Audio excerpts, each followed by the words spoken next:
아는 만큼 보인다, 또 아는 만큼 행동한다, 뭐 이런 말들이 있습니다. 저의 생각으로는, 아는 것의 근간은 믿음이다라고 생각을 합니다. 물론, 아는 모든 것이 믿는 모든 것은 아닐 겁니다. 그러나, 모든 인식은 믿음에서부터 기인한다라는 것이죠. 신념이나 종교를 따로 이야기하는 것이 아닙니다. 일상생활 가운데서 우리는 크던 작던 믿음을 요구하는 상황이 적지 않게 있다라는 것이죠. 예를 들면 중력이 작용하는 것, 우리는 보이지 않죠. 하지만 우리는 중력이 작용한다라는 것을 믿고 살아가는 것이죠. 그리고 의사가 병원에 몸이 좋지 않아서 병원을 갔는데 의사가 투여해주는 어떤 약이나 약사가 조제해주는 그런 약들을 우리는 믿고 꼬박꼬박 챙겨 먹으면서 회복을 기대하는 것, 이런 것들은 우리가 보이지 않는 믿음이 선행되는 것들이겠죠. 그 외에도 우리는 보이는 것들도 믿고 행동하는 것들도 많고요.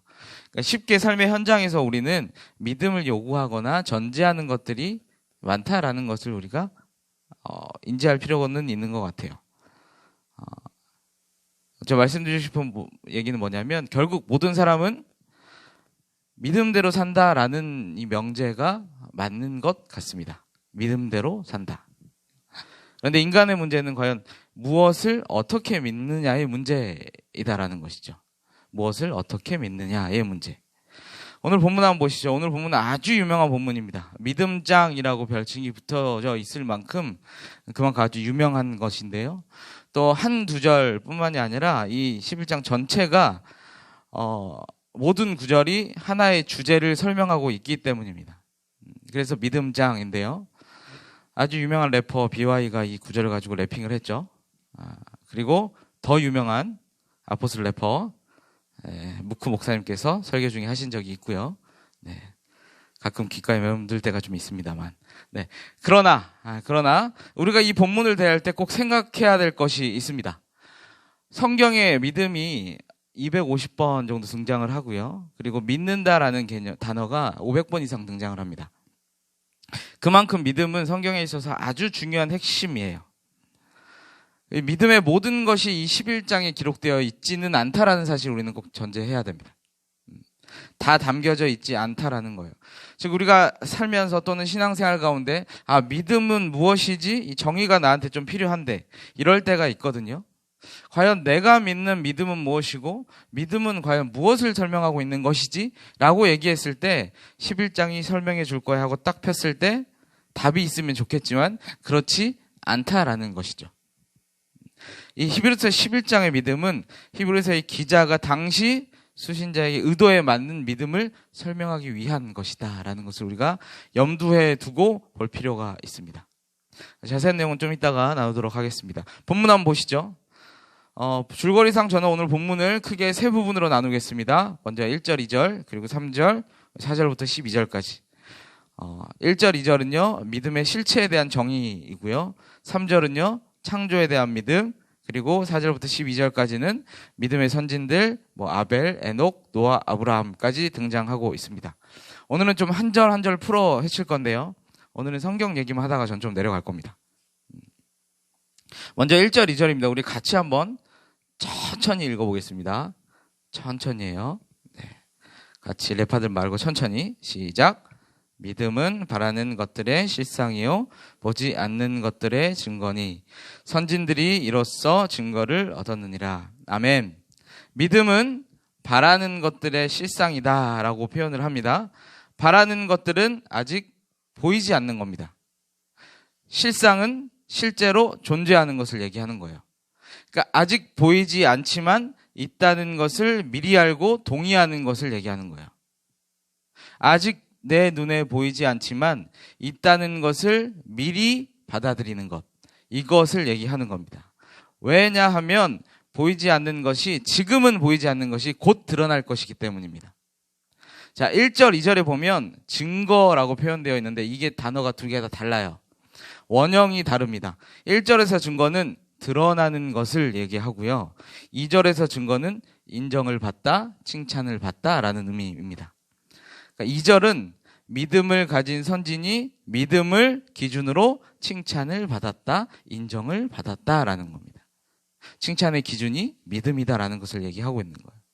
그러니까 믿음의 정의를 설명하면 이렇습니다. 믿음은 아직 보이지는 않지만 반드시 존재하는 그 실체가 곧 드러날 것임을 알고 받아들이고 그대로 사는 것을 얘기하는 거예요.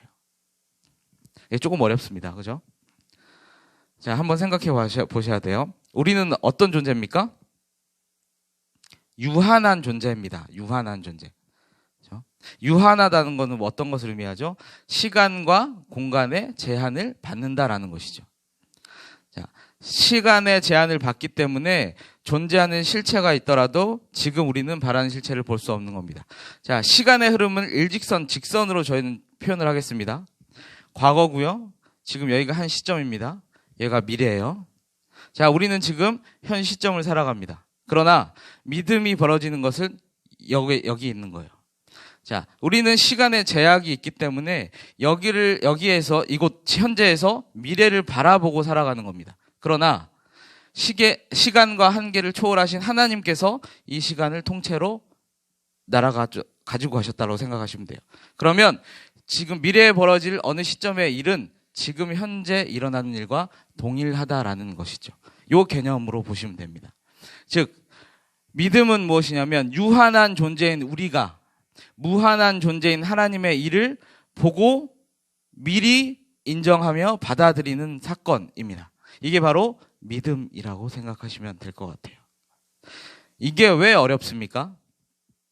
우리는 시간과 공간의 제한을 없이 살아본 적이 한 번도 없거든요. 이 개념 자체가 그렇기 때문에 쉽게 우리가 와닿지 않는 겁니다. 유한한 존재가 그 제한을 뛰어넘는 무언가를 올려드리는 것, 시도를 하는 것, 이게 바로 믿음의 정의인 것이죠. 3절입니다. 3절 우리 같이 한번 보시겠습니다. 3절 우리 함께 읽겠습니다. 시작. 믿음으로 모든 세계가 하나님의 말씀으로 지어진 줄을 우리가 아나니. 아멘. 하나님께서 그분의 말씀으로 모든 세계를 만드심을 믿음으로 안다는 겁니다. 히브리서 기자는 이거를 믿음의 출발점으로 여깁니다. 저 또한 그래야 한다고 생각합니다. 신앙생활을 하면서요, 창세기 1장 1절 태초에 하나님이 천지를 창조하셨으니라. 이 구절을 믿느냐 믿지 않느냐에 따라서 굉장히 큰 차이가 있습니다. 창조 사역을 믿게 되면 성경 전체를 믿을 수 있습니다. 그러나 1장 1절에 대한 믿음이 없다면, 이 전제가 없다면 성경 곳곳에 나타나는 그 모든 것들에 대한 신뢰가 깨어질 수 있습니다. 태초전부터 스스로 하나님께서 먼저 존재하시고 그 유일하신 분께서 온 세상을 창조하셨다라는 것은 그가 모든 역사 속에서 못할 것이 없음을 고백하는 것과 마찬가지거든요. 이것은 강요한다고 믿어질 수 있는 것은 아닌 것이죠. 20세기 신학자 중에서 루돌프 볼트만이라고 있습니다. 이 사람은 엄청난 영향을 끼쳤던 사람입니다. 신학사에 있어서 엄청난 영향을 끼쳤던 사람이고요. 그런데 이 사람이 주장했던 것 중에 하나는 비신화화 이론입니다. 특히 복음서에 있어서 신화적 요소, 초자연적인 요소를 인정하지 않습니다. 왜냐하면 편집됐다고 믿거든요. 현대인들한테 적합하지 않다. 그리고 나서 어떤 작업을 하냐면 신화적 요소를 다 걷어냅니다. 하나 둘씩. 그리고 남는 실존적인 요소와 경험과 교훈 중심으로 성경을 받아들이고 해석해야 한다라고 얘기를 해요. 근데 전 세계에서 굉장히 큰 영향력을 끼쳤습니다. 창조 사역을 믿음으로 고백할 수 있으면 복음서의 기적도 이적도 쉽게 받아들일 수 있습니다.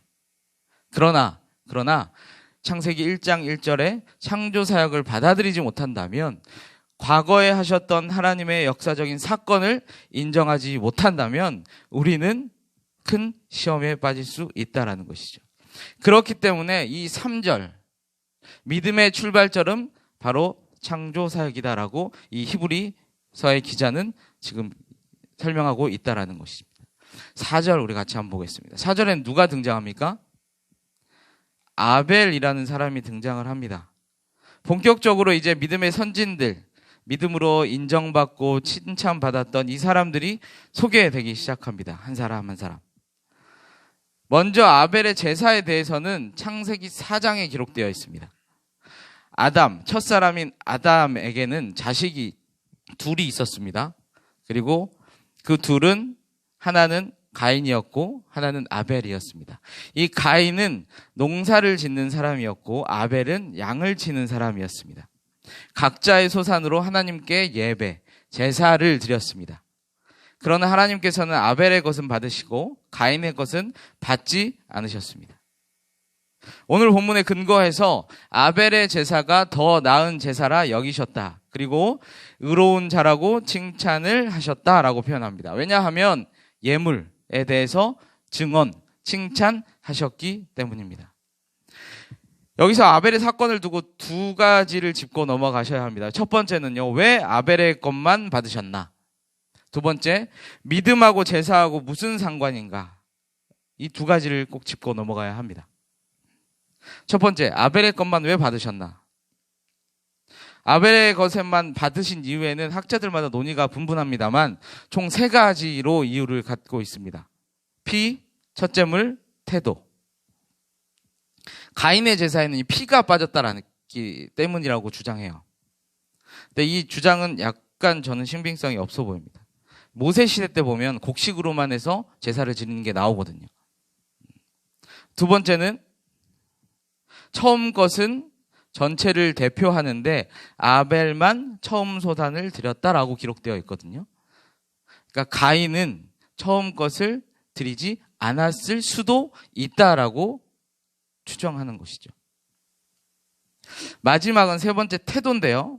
창세기 4장 4절 5절에 보면 이렇게 기록되어 있어요. 여호와께서 아벨과 그의 제물은 받으셨으나 가인과 그의 제물은 받지 아니한지라. 아벨과 그의 제물, 가인과 그의 제물. 제물에 앞서서 사람을 언급했죠.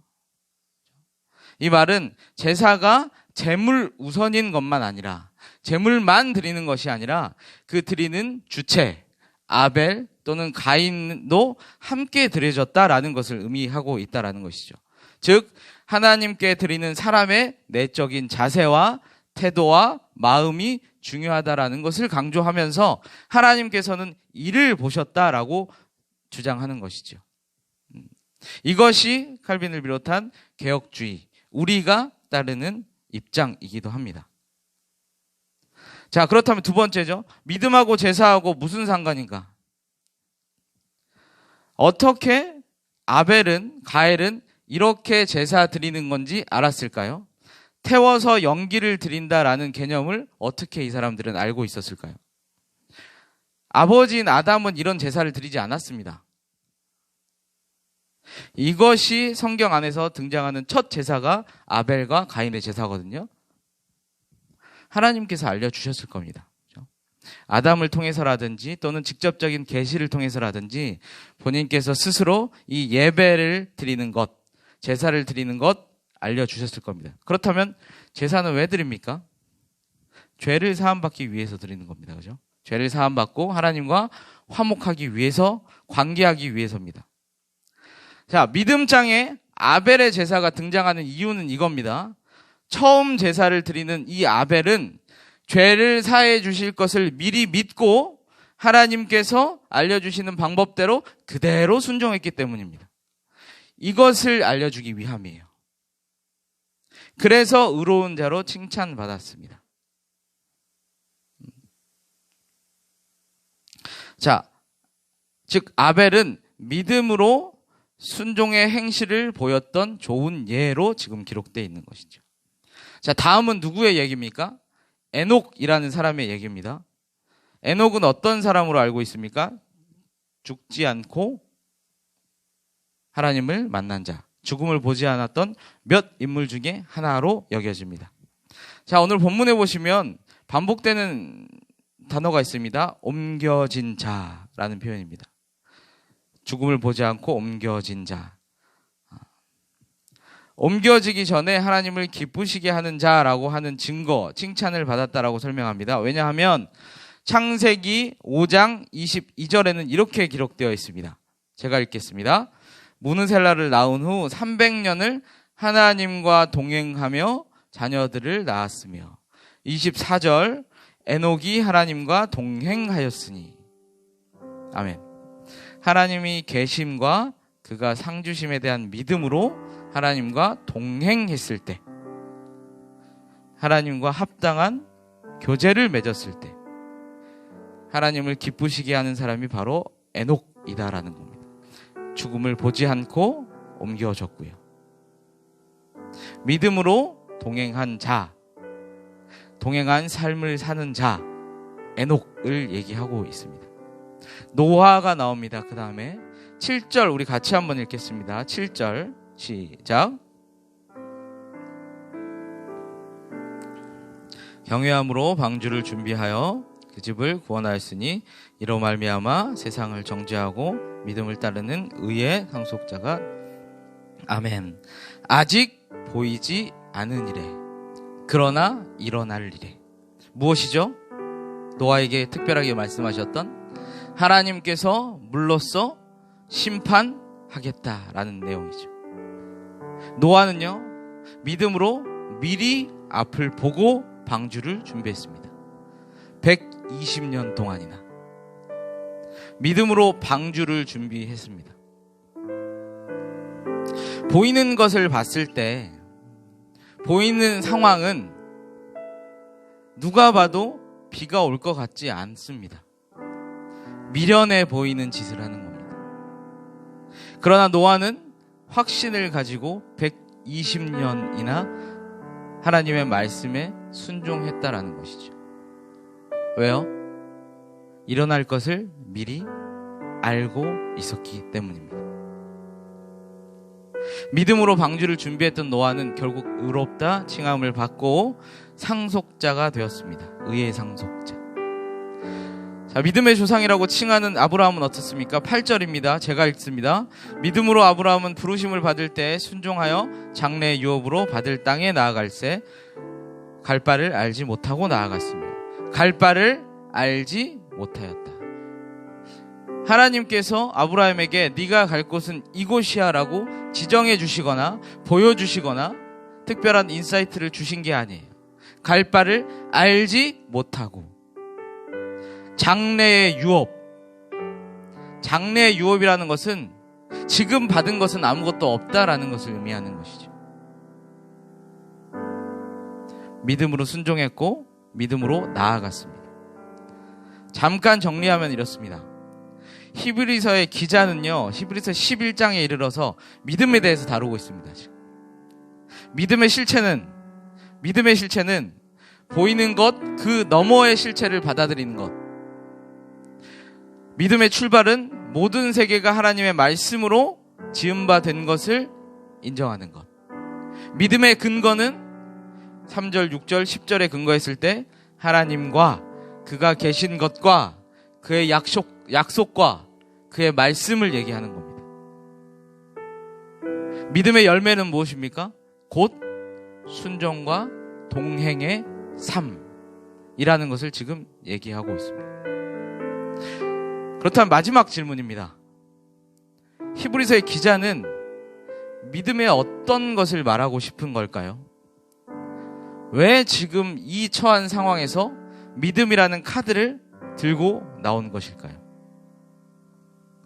우리 한 장만 앞으로 가겠습니다. 10장 34절부터 36절까지 우리 함께 읽겠습니다. 히브리서 10장 34절부터 36절까지입니다.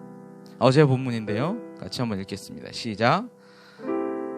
동정하고 너희 소유를 빼앗기는 것도 기쁘게 당한 것은 더 낫고 영구한. 그러므로 너희 담대함을 버리지 말라. 이것이 큰 상을 얻게 하느니라. 너희에게 인내가 필요함은 너희가 하나님의 뜻을 행한 후에 약속하신 것을 받기 위함이라. 아멘. 지금 고난과 핍박 가운데 있는데 더 낫고 영원한 소유가 있다. 큰 상이 기다리고 있다. 그런데 이것이 아직 시간적으로 너에게 주어지지 않았다. 그래서 장차 곧 받게 될 것을 하나님의 믿음으로 바라보자. 그러니 무엇하라? 인내하라. 견뎌라. 하나님의 뜻을 묵묵하게 행하라. 이것을 말하고 싶은 거예요. 로마서 8장 24절 25절에 보면 이렇게 기록되어 있습니다. 제가 읽겠습니다. 우리가 소망으로 구원을 얻었음에 보이는 소망이 소망이 아니니 보는 것을 누가 바라리요. 만일 우리가 보지 못하는 것을 바라면 참음으로 기다릴지니라. 아멘. 그러니까 지금 생존의 문제에 직면해 있는 이들에게 이렇게 말하는 겁니다. 보이는 협박, 보이는 어려움에 굴복하지 마라. 보이는 것 너머에서 하나님과 하나님의 말씀을 믿고 참고 기다리고 인내하고 삶으로 연결하라. 이 부탁을 간절하게 하고 있는 거예요. 한마디로 요약하면 뭐냐면요. 오늘 말씀의 제목입니다. 믿음의 삶이 결국 이길 것이다. 믿음의 삶이 너희를 구원할 것이다. 이것을 얘기하고 싶은 거예요. 이 히브리서의 믿음은요, 절대로 결코 추상적인 것이 아닙니다. 그냥 막연하게 우리가 하나님의 말씀을 나름대로 적용하고 나서 나름대로 내가 원하는 것을 취사 선택해서 그냥 짜집기식으로 하나님께서 나에게 이것을 이루어 주실 거야 하는 개념이 아니에요. 우리가 종종 하는 그런 실수, 그런 것이 아니에요. 명백한 근거가 있습니다. 그 근거는 뭡니까? 하나님과 하나님의 약속이에요. 그리고 이미 얻은 증거들이에요. 이것을 바라보며 우리는 인내하고 순종하면서 삶의 전체로 증거해야 한다라는 거예요. 증명해야 한다라는 거예요. 이게 도전이고 위로이며 증거예요. 바라봐야 할 것도 명확한 것이고요. 우리가 해야 할 것도 명확하다라는 것을 얘기하고 있습니다. 믿음, 이신칭이 하면 생각나는 인물 하나가 있습니다. 그렇죠? 마틴 루터라는 사람입니다. 그는 16세기에 있어서 가톨릭 교회 면죄부 판매에 있어서 분노해서 비텐베르크 선당에 95개조 반박문을 걸었습니다. 그리고 이것에서부터 종교개혁이 시작되었다라고 우리는 여깁니다. 근데 마틴 루터는요, 사실 종교개혁의 붐을 일으키기 위해서 95개조 반박문을 걸었던 게 아니에요. 돈으로 하나님의 심판을 면할 수 있다라는 거짓, 오해, 그러한 가르침들을 삶으로 반박하고 싶었던 겁니다. 그는 95개조 반박 첫 번째 첫 줄에 이렇게 기록되어 있습니다. 주 예수 그리스도께서 회개하라고 하셨을 때 이는 믿는 자의 삶 전체가 회개하는 삶을 살아야 함을 말씀하시는 것이다. 신자의 삶은 믿음으로 증명해야 함을 말하고 있는 거예요. 500년 전에 우리의 선조께서요. 믿음의 선진대. 회개도 믿음도 인내도 사랑도 결국 삶으로 연장시켜서 우리는 증명해야 하는 것이죠. 사랑하는 아포슬 여러분, 이 시대를 살아가는 우리에게도 동일하게 적용될 것입니다. 눈에 보이는 전부를 믿는 사람이 있습니다. 우상을 믿고 시대를 믿고 현재를 믿어서 안주하는 것이죠. 이 또한 생존의 문제이기도 합니다. 육체와 영혼의 생존의 문제. 그러나 우리는 보이는 것, 또 보이고 이루어질 과거의 하나님과 현재의 하나님, 그리고 그가 하신 약속을 믿기를 바랍니다. 그리고 믿는 대로 반드시 삶으로 고백하는 사람들이 되기를 바라요. 이게 신자의 참 모습인 줄로 믿고 함께 발버둥치며 나아가기를 진심으로 바랍니다. 그것이 사는 길입니다. 생존의 문제라고 얘기했을 때 이것만이 온전히 사는 길인 줄을 믿고, 의롭다 칭찬받는 길임을 믿고, 하나님을 기쁘시게 하는 길임을 믿고, 오늘 하루도 몸부림치는 저와 여러분 되시기를 진심으로 소망합니다. 우리 함께 기도하도록 하겠습니다. 오늘 말씀 앞에 우리를 비춥니다. 나약하고 유한한 우리가 무한하신 주님께 시선을 맞춥니다. 이루실 약속을 믿고 과감하게 삶으로 증명하게 하여 주시옵소서. 우리를 유혹하거나 현혹시킬지라도 넘어지지 아니하게 하시고, 거뜬히 감당하게 하시고, 굴복되지 않는 강력한 믿음을 허락하여 주시옵소서. 어떤 상황에도 변하지 않는 믿음에 대한 말씀에 대한 합당한 믿음으로 말미암아서 우리가 혹시나 연약한 믿음으로 인해서 하나님의 말씀과 능력이 값싸고 하찮은 것이 되지 않도록 귀한 산 증인의 삶을 살게 해 주십시오 라고 이 시간 함께 고백하도록 하겠습니다. 함께 기도합니다.